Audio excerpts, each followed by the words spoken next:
आज मेरे mock test में बहुत ज़्यादा ही गंदे मार्क्स आए हैं, पता नहीं क्यों। पता नहीं क्या हो गया था, पैर में बहुत ज़्यादा पेन हो रहा था, फिजियोथेरेपी हो रही है मेरी। So very very good morning friends. और ये स्माइल आप देख सकते हैं मेरे फेस पे, काफ़ी अच्छी लग रही है। अच्छी इसलिए लग रही है क्योंकि ये ब्लॉग मेरे घर से ही शुरू हो रहा है, क्योंकि अभी भी मैं घर पे ही हूँ। मुझे डॉक्यूमेंट वगैरह बनवाना है तो वो अभी बनी नहीं है मेरी। सो सुबह उठ के सबसे पहले मैंने नहा धो लिया था, मम्मी ने पूजा करा तो मैंने टीका वगैरह लगा दिया था। सो यहाँ पे मैं पापा जी के लिए बना रही हूँ चाय, क्योंकि वो जॉब पे जा रहे हैं तो उन्हें चाय पीना काफ़ी ज़्यादा ज़रूरी है। बिना चाय के तो उनका दिन होता ही नहीं है। उठ के नहा धो के सबसे पहले मैंने पापा जी के लिए बनाई चाय, ताकि वो अपने टाइम पे अपने काम पे जा सके। आज का वीडियो काफ़ी ज़्यादा एनर्जेटिक होने वाला है और काफ़ी ज़्यादा मतलब काफ़ी ज़्यादा मोटिवेशनली वीडियो होने वाली है, कि जो लोग कहते हैं ना कि हम घर का काम भी करते हैं, पढ़ाई नहीं हो पाती, स्पेशली उन लोगों के लिए ये वीडियो बहुत ज़्यादा खास है। तो प्लीज़ इसको ज़रूर वॉच करना, कि मैं भी घर पे रह के घर का काम करके भी अपनी स्टडी प्रॉपरली कर लेती हूँ। देखो गाइस, बहाना मारने का बिल्कुल भी टाइम नहीं है। आप सोचो कि घर का काम है, फिर मुझे पढ़ाई भी करनी है, वटेवर ये सारी चीज़ें होती ही रहेंगी, तो इनके पीछे टाइम वेस्ट मत करो। सुबह उठ के काम वाम करके खाना पीना बना दिया था। यहाँ पे मैं खाना पीना खाने लगी। अब खाना पीना खा के मैं जाऊँगी हॉस्पिटल, क्योंकि मेरे काफ़ी दिनों ना मेरे पहले चोट लग गई थी मैच खेलते टाइम, तो इस टाइम बहुत ज़्यादा पेन हो रहा है मेरे, और यहाँ फिजियोथेरेपी हो रही है मेरी। कंटिन्यू 4-5 दिन ही फिजियोथेरेपी चलेगी। और ये देख सकते हैं मेरे फेस पे 2 अंडे भी उगे हुए हैं, पता नहीं इसे कौन ही खाएगा। और ये है मेरी हालत पैर की, काफ़ी ज़्यादा पेन हो रहा था। इसलिए मैंने सोचा कि फिजियोथेरेपी करा लेती हूँ, क्योंकि पैर में पेन रहेगा तो शायद मैं काम वगैरह करने में मुझे काफ़ी ज़्यादा दिक्कत आएगी। और कंटिन्यू उधर फिजिकल देने गई थी तो वहाँ पर भी बैठी हुई थी काफ़ी देर तक। यहाँ पे सारा काम हो गया है मेरा, 12 बजे के आसपास सब चीज़ मैंने फिनिश कर लिया है। आज का मेरा टारगेट शुरू होता है। तो सबसे पहले आज मैं लूँगी अपनी हिंदी की क्लास, क्योंकि कि मेरा BSF head constable ASI ministerial का मेरा फिजिकल निकल गया है, तो उसका रिटर्न आने वाला है, तो उसकी मुझे प्रिपरेशन करनी है। यहाँ पे मैं देख रही थी कि मैं किस टीचर का लूँ। मुझको तो नवीन सर का ही अच्छा लगा, तो सोचा कि मैं नवीन सर का ही ले लूँ। क्लासेस मैंने निकाल ली थी, प्लेलिस्ट निकाल ली थी। मैंने पॉज करके सबसे पहले मैंने बनाया अपना टू डू लिस्ट, कि टू डू लिस्ट में मुझे क्या क्या करना है, क्या क्या नहीं करना है। यहाँ पे क्लास वगैरह देखने लग गई थी मैं सर, फिर मैंने पॉज़ कर दिया। और यहाँ पे अब मैं बना रही हूँ अपना टारगेट, क्योंकि 12 बजे के आसपास मैं बैठ गई थी पढ़ाई वगैरह करने। हॉस्पिटल से आके अपने कपड़े वगैरह चेंज कर लिया था नहा धो के, क्योंकि हॉस्पिटल से आने के बाद हमेशा नहाना चाहिए, क्योंकि वहाँ की जो भी गंदगी वगैरह है, ताकि वो निकल जाए, घर में वो वायरस वगैरह नहीं आए, जो भी थोड़ा बहुत आपके हैंड्स वगैरह पे लग जाते हैं। इसलिए नहा धो के मैं बैठ गई थी स्टडी करने के लिए। और उससे पहले मैंने अपना टारगेट बनाया, टू डू लिस्ट बनाया, कि मुझे कितने घंटे क्या पढ़ना है, क्या नहीं पढ़ना है। क्योंकि अब मेरे पे काफ़ी ज़्यादा प्रेशर है, क्योंकि मुझे इसी में ही जीएस भी ऐड करना है रेलवे के लिए। और बीएसएफ में जीएस नहीं पूछी जाती है, 1 से 2 नंबर की ही पूछी जाती है। इसलिए मेरे पे काफ़ी ज़्यादा प्रेशर है, तो इसलिए सोचा कि सबसे पहले बीएसएफ का ही मैं कंप्लीट कर लेती हूँ, क्योंकि उसका एग्ज़ाम है मेरा।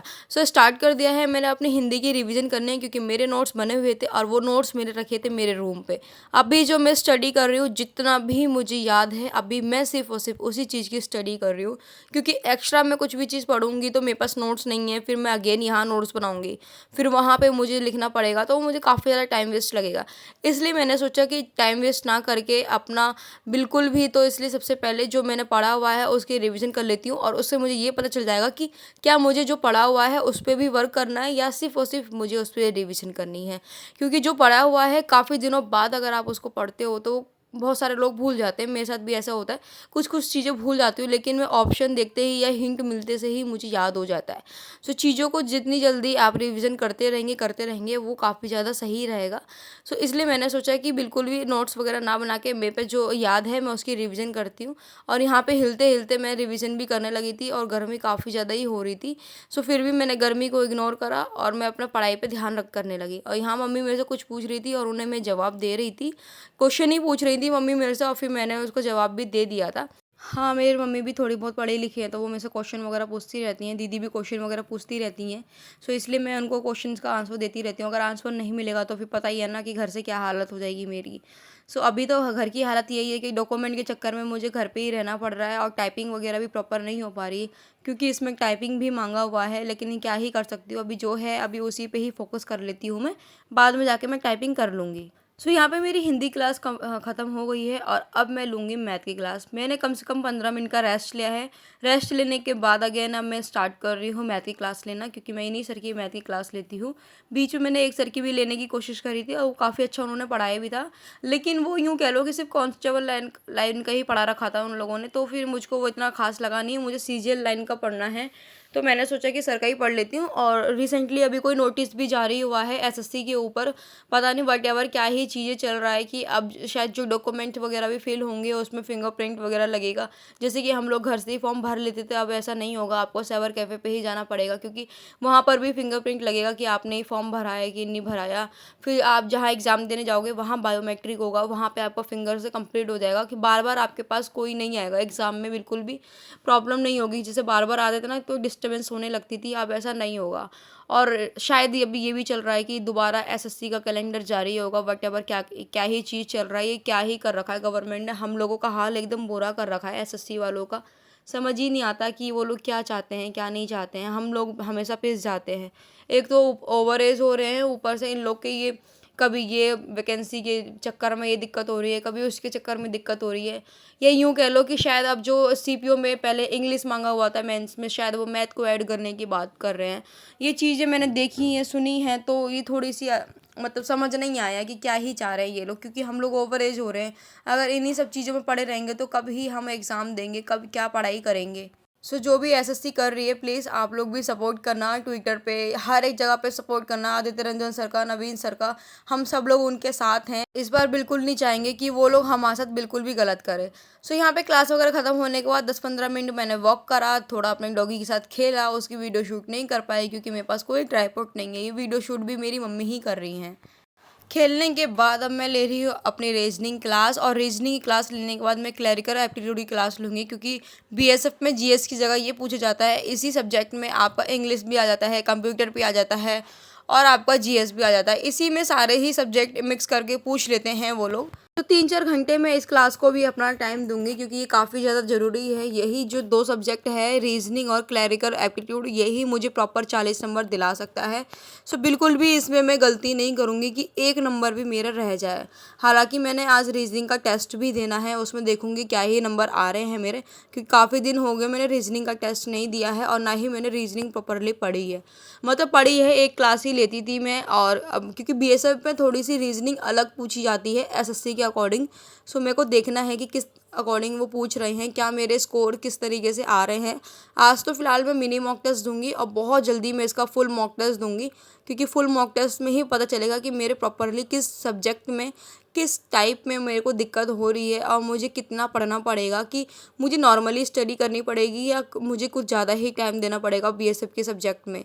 सो इसलिए अभी मैं ले रही हूँ रीजनिंग की क्लास, क्योंकि यही मुझे हैं जो प्रॉपरली मार्क्स दिला सकते हैं। मैथ, रीजनिंग और क्लरिकल एप्टीट्यूड और हिंदी, ये 4 सब्जेक्ट ऐसे हैं जो मुझे पूरे 80 में से 80 मार्क्स दिला सकते हैं।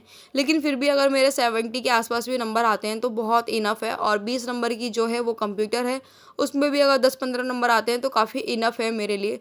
लेकिन फिर भी मुझे अपनी कोशिश करनी है कि मैं अपना प्रॉपरली अपना पूरा बेस्ट दूँ, ताकि मेरे 100 में से कम नहीं भी तो 85 नंबर तो मेरे आ ही जाए, क्योंकि वैकेंसी बहुत ज़्यादा कम है और फॉर्म काफ़ी ज़्यादा फिल कर रखा है लोगों ने।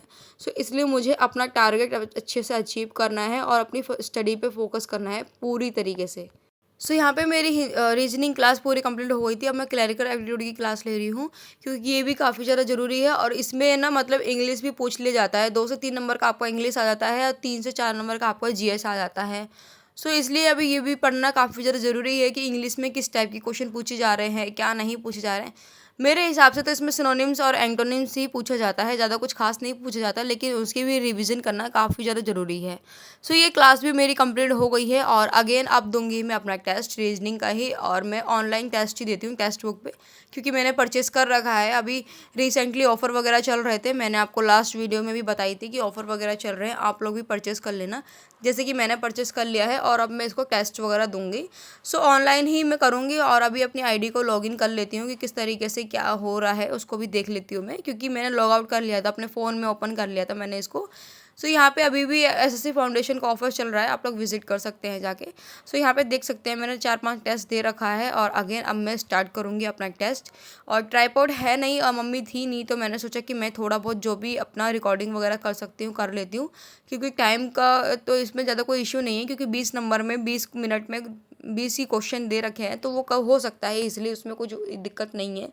बट फिर भी वीडियो भी शूट करना है और टेस्ट भी देना है, तो थोड़ी सी मुझे दिक्कत हो सकती है। आप देख सकते हैं मेरा ही नाम लिखा हुआ है उधर। सो स्टार्ट कर दिया है मैंने अपना टेस्ट देना। हालांकि थोड़ा सा मतलब इशू होगा, तो आप लोग प्लीज़ इसको मैनेज कर लेना कि जो भी है, क्योंकि ट्राइपॉड होता है ना, तो प्रॉपरली मैं उसमें शो करा सकती हूँ।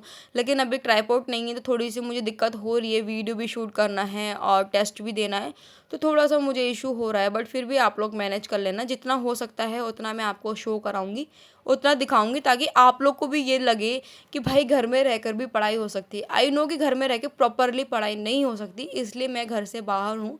बट फिर भी नहीं भी ना, तो आधा घंटा मतलब आधा घंटा कह रही हूँ, 8 घंटे आप लोग ईजिली पढ़ सकते हो। सो यहाँ पे स्टार्ट कर लिया है मैंने अपना टेस्ट देना। और टेस्ट में सबसे पहले कथन निष्कर्ष आए हैं और मैं उसको सॉल्व कर रही हूँ। ये टेस्ट मुझे काफ़ी अच्छे से देना है, ताकि मेरे को ज़्यादा टाइम ना लगाना पड़े अपने रीजनिंग में। क्लरिकल एप्टीट्यूड भी सब्जेक्ट है, उसमें क्या है ना, उसमें ओरल क्वेश्चन ज़्यादा पूछे जाते हैं, कि उसमें प्रभाव, उस पर कथन निष्कर्ष, इस तरीके के क्वेश्चन ज़्यादा पूछे जाते हैं, तो उसमें थोड़ा सा दिक्कत आती ही आती है। सो मैंने यही सोचा कि रीजनिंग का प्रॉपरली मैं कंप्लीट कर लूँ, तो बार बार मुझे रीजनिंग नहीं पढ़नी पड़ेगी। अगर मैं उसकी थोड़ी सी भी रिविज़न कर लूँगी ना, लेटते टाइम भी अगर मैं उसको चला लूँगी उन क्लासेस को, तो ज़्यादा दिक्कत नहीं आएगी। सो इसलिए यहाँ मैं टेस्ट वगैरह देने लग गई थी, और मुझे काफ़ी ज़्यादा दिक्कत हो रही थी कि मैं वीडियो भी शूट कर रही हूँ और मेरे से वीडियो प्रॉपरली शूट भी नहीं हो रही, और यहाँ मैं टेस्ट भी दे रही हूँ, तो थोड़ी सी मुझे दिक्कत हो रही थी। बट फिर भी मैं हार नहीं मान रही थी, मैं कोशिश यही कर रही थी कि मैं वीडियो शूट के साथ साथ अपना काम भी करती रहूँ और अपना टेस्ट भी प्रॉपरली देती रहूँ। जिन क्वेश्चन में मुझे दिक्कत आ रही थी थोड़ी सी, वो मैंने मतलब हटा दिया था, उसको मैं बाद में कर दूँगी, उसको क्विट कर दिया था मैंने, क्योंकि अगर मैं उसी पे टाइम वेस्ट कर दूँगी तो फिर मुझे ज़्यादा दिक्कत आएगी। लेकिन जो क्वेश्चन मुझे लग रहा था ना कि मैं वीडियो शूट के साथ साथ मैं कर सकती हूँ, तो उन पर मैंने फोकस कर रखा था और उनको मैं सॉल्व भी कर रही थी, क्योंकि क्वेश्चन में अगर मैं टाइम वेस्ट करूँगी तो मेरे लिए ज़्यादा दिक्कत आएगी। इसलिए जो जो क्वेश्चन मुझे ईज़ी लग रहे थे, सबसे पहले मैं उन्हीं को सॉल्व कर रही थी। और यहाँ पे मेरा टेस्ट वगैरह भी देखो, मैं प्रॉपरली वीडियो शूट नहीं कर पा रही हूँ, तो प्रॉपर टेस्ट देने के बाद मैं इसको दिखा दूँगी कि मेरे क्या मार्क्स आए हैं, क्या मार्क्स नहीं आए। क्योंकि ऑलरेडी मेरे 3 से 4 मिनट मेरे छूट गए हैं, क्योंकि मैं वीडियो भी शूट कर रही हूँ और ये चीज़ें मेरे से नहीं हो पा रहा है। सो मैं टेस्ट वगैरह देने के बाद मैं आपको शो करती हूँ कि कितने क्या मार्क्स आए हैं मेरे। सो हेयर नाउ मेरा टेस्ट हो गया है। 20 में से 16 अटैम्प्ट ही कर पाई, क्योंकि 3-4 मिनट मेरे वो रह गए थे। सो 20 में से 16 अटैम्प्ट करे हैं मैंने, और 20 में से मेरे 15 नंबर आए हैं। एक क्वेश्चन पता नहीं कहाँ मिस्टेक हो गया था, उसको मैं एनालिसिस कर लूँगी कि कहाँ गलती हुई है मेरे से, कहाँ गलती नहीं हुई है। और भाई लिटरली बताओ ना, थोड़ी दिक्कत होती है, वीडियो भी शूट करो और अपना टेस्ट भी दो। सो यहाँ पर हो गया है मेरा पूरा कंप्लीट।